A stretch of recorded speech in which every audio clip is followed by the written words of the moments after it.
Добрый вечер. В эфире информационный выпуск Амшейк Шара.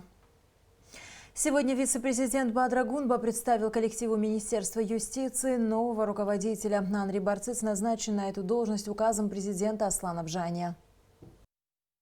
В начале встречи вице-президент Бадра Гунба поблагодарил экс-министра юстиции Марину Пилия за проделанную работу, отметив ее искреннюю преданность профессии. Марина Пилия обратилась к коллективу со словами благодарности и подчеркнула, что работа на такой ответственной должности дает колоссальный опыт. Конечно, хочу поблагодарить всех работников Министерства юстиции, это и работники аппарата, государственных нотариальных контор, органов ЗАГС, службы судебных исполнителей, Института судебных экспертиз за совместную работу и поддержку. Вы все профессионалы, вас впереди ждут новые достижения, поэтому я от всей души хочу пожелать вам новых успехов во главе с новым руководителем. Вице-президент Бадра Гунба представил коллективу нового министра юстиции, 29-летнего Анри Барцыц. Барцыц Анри заанатла шара коллега Йоб скуяна год. Ирей купша шараш пыша дырра ишимо нейлацана абстазы аджиба амацазыжубха. Новый руководитель министерства поблагодарил руководство страны за оказанное высокое доверие и отметил, что вместе с коллективом постарается сделать все возможное для плодотворной работы. Наша страна, как часть мирового сообщества, находится в очень сложных временах. И эти времена несут вызовы, в том числе и для правовой системы нашего государства. Именно в этой связи правовой регулятор и каждый из вас будет нести особую ответственность. Здесь понадобятся ваши компетенции, ваша энергия, ваша целеустремленность. И я думаю, что по совокупности мы выполним те задачи, которые ставятся перед нами руководством. Несмотря на молодость, за плечами нового министра серьезный научный опыт. Анри Барцыц – кандидат юридических наук. С 2014 года по настоящее время преподаватель и старший преподаватель кафедры конституционного и муниципального права Московского государственного юридического университета имени Кутафина. С 2017 по 2019 годы работал заместителем заведующего кафедрой. Анри Барцыц является автором и соавтором более 20 научных статей. Эсма Голанзе, Степан Мартиросян, Тамас Чиковани, Абхазское телевидение. Оперативный штаб по защите населения от коронавируса сообщает, что за прошедшие сутки биоматериал для тестирования на коронавирусную инфекцию взят у 22 граждан. Диагноз COVID-19 ни у кого не подтвержден. Общее число выявленных заболевших коронавирусом в Абхазии на сегодняшний день составляет 38 человек. Из них 2 граждан находятся в Гудаутском госпитале, 35 человек выздоровели. Форма государственного устройства Республики Абхазия, равно как ее суверенитет, определены основополагающим документом Конституции Республики Абхазия. А отношения между Абхазией и Россией основываются на взаимном признании государственной независимости и подписанных после установления дипломатических отношений между странами договоров и соглашений. Об этом говорится в заявлении Народного собрания парламента Республики Абхазия, сделанном сегодня в связи с распространением в публичном пространстве тезисов программы политической партии «За правду», возглавляемой известным писателем Захаром Прилепиным, в которых абхазской стороне предлагается провести референдум по вопросу вхождения в Российскую Федерацию. Подобного рода инициативы крайне негативно воспринимаются народом Абхазии и не способствуют укреплению поистине добрососедских и дружеских отношений между нашими странами, отмечается в частности в заявлении парламента Абхазии. При этом Народное собрание подчеркивает, что Республика Абхазия заинтересована в наращивании полноформатного равноправного сотрудничества со своим стратегическим партнером и союзником Российской Федерации. МИД Абхазии также ответила писателю Захару Прилепину. Представление данной предвыборной программы российской политической партии побуждает нас публично призвать лидеров партий и общественных движений внимательнее изучать специфику и политический статус государств, в отношении которых официально озвучиваются те или иные намерения, отмечается в частности в заявлении Министерства иностранных дел, опубликованном сегодня. В заявлении также подчеркивается, что союзнический характер абхазо-российских межгосударственных отношений, обеспечивающий безопасность и экономическое развитие абхазского государства, в полной мере отражает волю народа граждан Республики Абхазия. При этом Абхазия с уважением относится к свободному выбору граждан тех или иных государств в пользу вступления в состав другого государства или межгосударственного объединения. 67 историй, собранных в одном издании. В мультимедийном пресс-центре «Спутник Абхазия» сегодня была презентована книга журналистки Саиды Жиба «Лучи солнца» о судьбах потомков абхазских махаджиров, проживающих в Турции. Об авторе и героях книги в репортаже Сари Кварасхелия.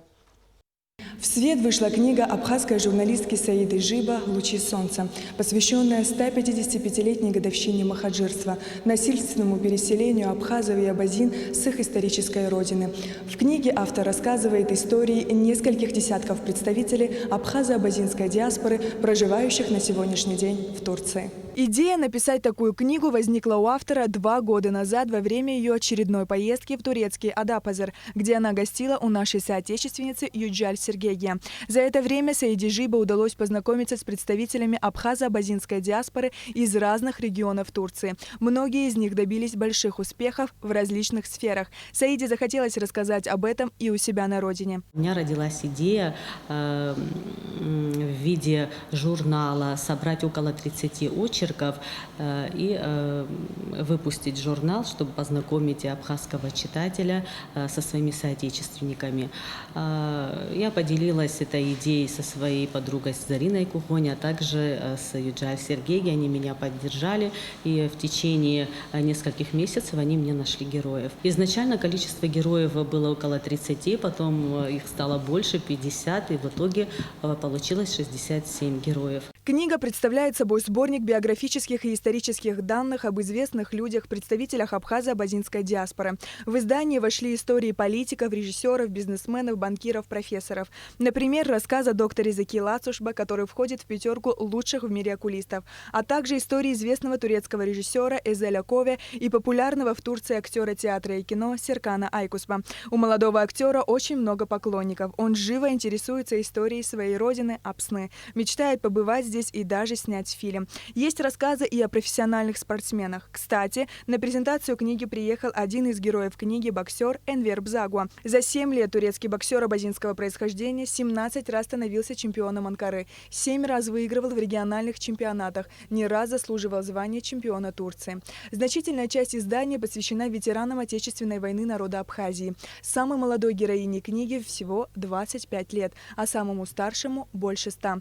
Каждый рассказ сопровождается публикацией фотографий из семейных архивов. Вся наша диаспора, все представители абхазо-абазинской диаспоры, которые проживают вне нашей родины, для меня, когда я с ними познакомилась, на самом деле они настолько тепло меня приняли, и вот как-то я их сравнила с лучами солнца. То есть солнце — это Абхазия, а лучи — это вот, которые отошли от Абхазии, от солнца. Книга «Лучи солнца», рассказывающая истории потомков махаджиров, издана на 3 языках – абхазском, русском и турецком. На турецкий язык книгу перевел Октай Чкотуа, а на русский язык – Зарина Когони. Это первая книга в таком формате, которая должна была бы выйти.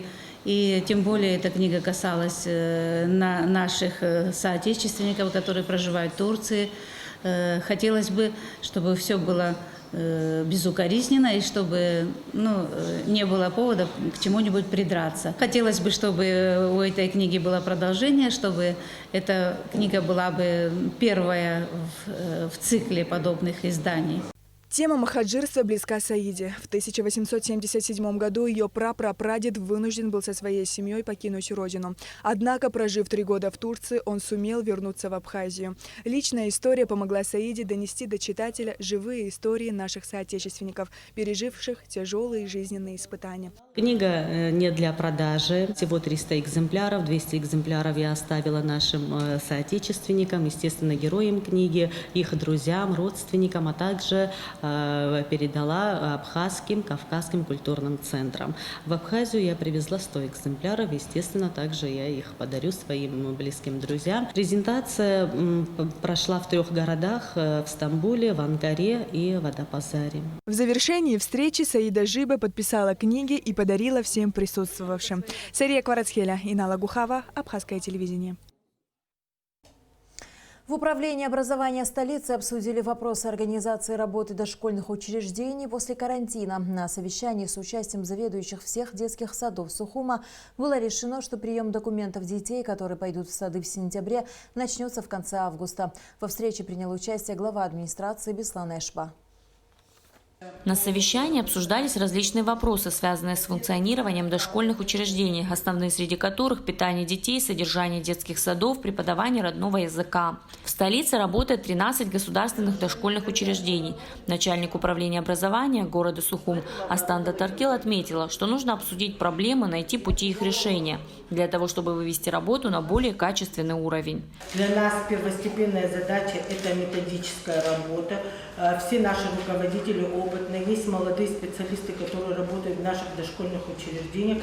Мы принимать детей пока не будем до сентября месяца, поэтому мы немножечко подготовим своих детей, чтобы уже подготовить к школе. На 1 сентября мы отправляем старшее звено 630 детей. На сегодняшний день 1726 заявлений в дошкольное учреждение. Конечно, наши сады перегружены. Глава администрации города Беслан Эшба отметил, что для координационного штаба по защите населения от коронавируса было большой ответственностью открытие дошкольных учреждений.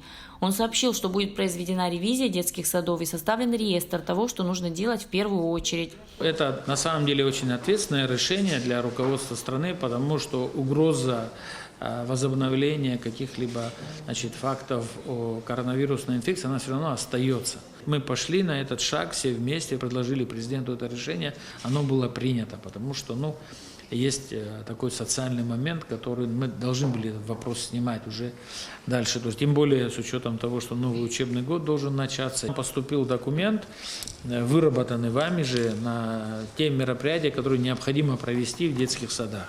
Мы составим реестр. То, что мы можем сделать сегодня, завтра и что можем сделать в ближайшей перспективе. Детишки, все мы понимаем в первую очередь, но есть силы, возможности самой администрации, они, к великому сожалению, не такие, как это было, допустим, в прошлом году и так далее. Сами знаете, что спад экономически присутствует, и те возможности, которые были ранее, сейчас таковых нет. Мы идем серьезным отставанием. Но, во всяком случае, социальные обязательства мы выполняем все. Со следующей недели такое мероприятие у нас начнется.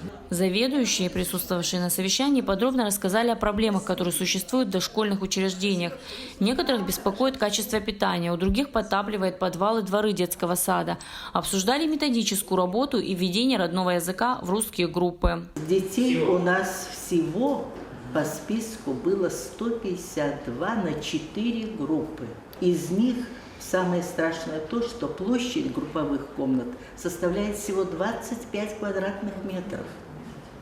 Там стоит мебель и все прочее. Вы представляете, детям просто дышать даже нечем. А сейчас при коронавирусе этой, так сказать, работе очень сложно. В надлежащем виде у нас садик. Единственное, что у нас, конечно, есть проблемы с подвалом. Бывает в плохую погоду, оттуда идет такой неприятный запах, да. Крышу, конечно, нам тоже надо бы отремонтировать, хотя она не течет. У нас ничего не протекает, просто крыша старая, 71-го года садик. В завершении встречи мэр отметил, что сегодня есть нормы и общемировые правила, касающиеся питания и образования дошкольных учреждений. По его словам, дети должны получать правильное питание и образование. То, что у вас у всех разное меню уже на сегодня, также, да, есть там, может быть, свои плюсы, но больше мы для того, чтобы, как говорится, систематизировать эту работу, да, нам нужно все-таки, наверное, единое меню, прийти к нему. Будет сейчас в ближайшее время встреча с Институтом детского питания в Москве. Мы возьмем лучшие варианты в этом вопросе, постараемся их адаптировать. Но как бы мы с вами не нарисовали технологическую карту, не разработали меню, исполнение на месте требует высокой ответственности. Здесь будут самые жесткие требования, чтобы их выдерживать. Мы будем работать с родителями, будем разговаривать, сами максимум будем усилить. Если мы говорим о здоровом поколении, о том, что дети выросли здоровые, получали полноценный рацион, на это будем делать главную ставку. Ремонт нужен, вентиляция нужна, кондиционер нужен, все, но ребенку в первую очередь нужен весь комплекс витаминов, и чтобы он был здоровый и вырос правильно, да, без каких-либо дефектов. Элана Какаля, Давид Авец, специально для абхазского телевидения. Сотрудники ГИМС МЧС Абхазии приступили к ежегодному техническому осмотру городских пляжей республики, сообщает пресс-служба ведомства. Работу начали со столицы. Проводится она в рамках открытия купального сезона. Водолазы проводят осмотр акватории дна до 20 метров вглубь моря. Обнаруженный мусор, в числе которого различные металлические предметы, отмечают на карте. По завершении осмотра всего пляжа мусор будет доставать со дна и утилизировать. Также сотрудники ГИМС будут устанавливать ограничительные буи, приобретенные администрацией столицы. 10 и 11 июля в Русском драматическом театре имени Фазили Искандера состоится премьера спектакля по пьесе Федерико Лорки «Кровавая свадьба» в постановке режиссера Санкт-Петербургского академического театра имени Ленсовета Марии Романовой. А уже ставший традиционным предпоказ для журналистов состоится 8 июля. В преддверии премьеры в Русдраме прошла пресс-конференция с участием руководства театра и режиссера-постановщика. «Кровавая свадьба» – это великое творение Лорки о столкновении традиций и человеческой природы, о чести и искуплении, любви и смерти. Как отметила Мария Романова, эта постановка отлична от других, которые ранее ставились на сцене Русского драматического театра. Она на первый взгляд фатальна, но на самом деле гораздо глубже и чувственнее. Перейду к исполнителям. И вообще это очень светлое произведение. И раньше «Кровавая свадьба» меня смущало название изначально, то есть «Месть, кровавая свадьба». Сейчас, когда я смотрю на это название, оно меня радует, потому что кровавая в смысле кровь, жизненность. То есть когда жизнь бьет ключом, когда я открываю в себе какие-то такие духовные откровения, какие-то такие горизонты чувств бескрайние. И мне кажется, это тоже, об этом. И в завершении выпуска о погоде. По сообщению Гидрометцентра, завтра в Абхазии ожидается переменная облачность. Ночью преимущественно без осадков, днем временами возможен слабый умеренный дождь. Местами переходящий в ливневый дождь с грозой, возможен град. Температура воздуха ночью 20-25, днем 32 градуса, температура морской воды 26 градусов. На этом наш выпуск завершен. До скорых встреч в эфире.